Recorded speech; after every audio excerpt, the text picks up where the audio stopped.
les Camerounais, donc nos compatriotes nous ont montré qu'ils étaient les grands footballeurs au domaine mondial. Donc ça ne sert à rien. On a des entraîneurs au Cameroun, il faut leur donner confiance.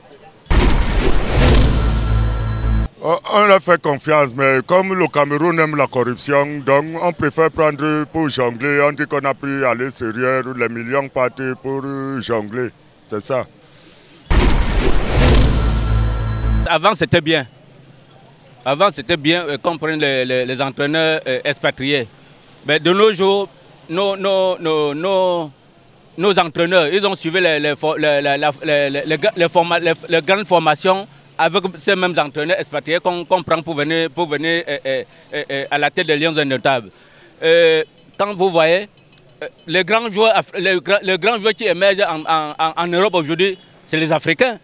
Moi, je ne vois pas pourquoi on doit tout le temps prendre les entraîneurs expatriés pour venir diriger nos équipes, alors que ces mêmes entraîneurs ont suivi la même formation avec les entraîneurs expatriés. On fait recours aux entraîneurs expatriés, pourquoi? Parce qu'ils ont plus d'expérience que nous. Franchement, il faut accepter, hein. C'est ça. C'est l'expérience à prouver qu'ils ont plus d'expérience que nous. Oui. Il faut dire la vérité, c'est ça. Okay. Faire recours aux entraîneurs européens, moi je ne vois pas ça, je vois pas ça mal. Moi je ne vois pas ça mal. Parce que nous avions des entraîneurs en Afrique, au Cameroun, particulièrement au Cameroun. Je ne sais pas s'ils sont à la hauteur de gérer notre équipe nationale, parce qu'il y a déjà désordre depuis dans la maison. S'ils ont la capacité de gérer l'équipe nationale, il y a des supérieurs, il y a l'Africa Foot, il y a tous, ils peuvent connaître. S'ils ont fait appel à un entraîneur blanc, ça veut dire qu'ils sachent que l'entraîneur blanc a de compétences plus que nos entraîneurs africains.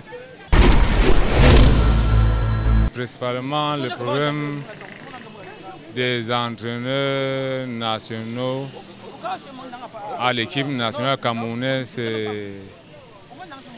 d'après moi, c'est un problème que l'Africa Foot a toujours utilisé pour stocker un peu de l'argent. Parce qu'au pays, on en a des fans, des joueurs de renom qui ont fait de bonnes qualités, auxquels ils pouvaient normalement tenir l'équipe nationale.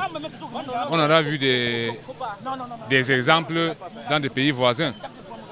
Par exemple, au Sénégal, l'entraîneur sénégal actuel, c'est un ancien joueur qui a fait de la même carrière que les Rigobert Song-Bana, les Patrick Boma. Actuellement, il tient bien l'équipe.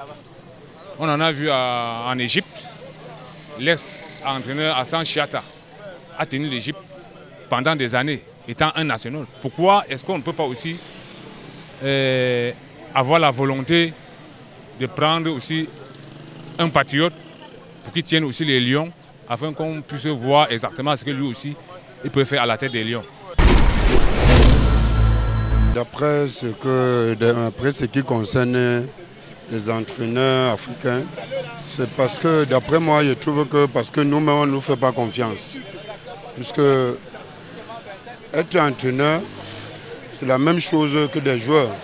Si on pouvait choisir un étranger comme entraîneur, c'est la même chose qu'on pouvait aussi choisir les étrangers pour venir jouer. Donc, si on a les joueurs qui sont les Camerounais ou les Africains, on peut aussi trouver les entraîneurs africains, d'après moi.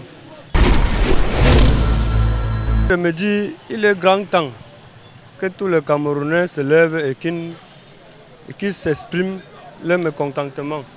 Il faut qu'à partir de cet instant, nous comprenions tous que le pouvoir appartient au peuple. Il est inadmissible que, ça ne fait même pas que moi qu'on a fait un parti, un entraîneur au nom de Seedorf, que jusqu'aujourd'hui, on n'a jamais donné les comptes de cet entraîneur aux Camerounais. On n'a jamais donné son bilan, combien on l'a payé, combien il reste, combien il est parti avec. Aujourd'hui, sans avoir fait ce compte, on fait déjà venir un autre entraîneur auquel on impose aux Camerounais. Moi, je me dis, tant que le même système continue, tant que le même régime continue, on va continuer à gouverner le Camerounais avec la peur. Vous imposez que vous voulez ou que vous ne voulez pas. Pour moi, je me dis, le problème est même loin de faire venir ou un entraîneur international ou un entraîneur local. Mon problème qui est dans ces choses-là, c'est qu'il va falloir que les Camerounais se lèvent et demandent les comptes à ceux qui nous dirigent.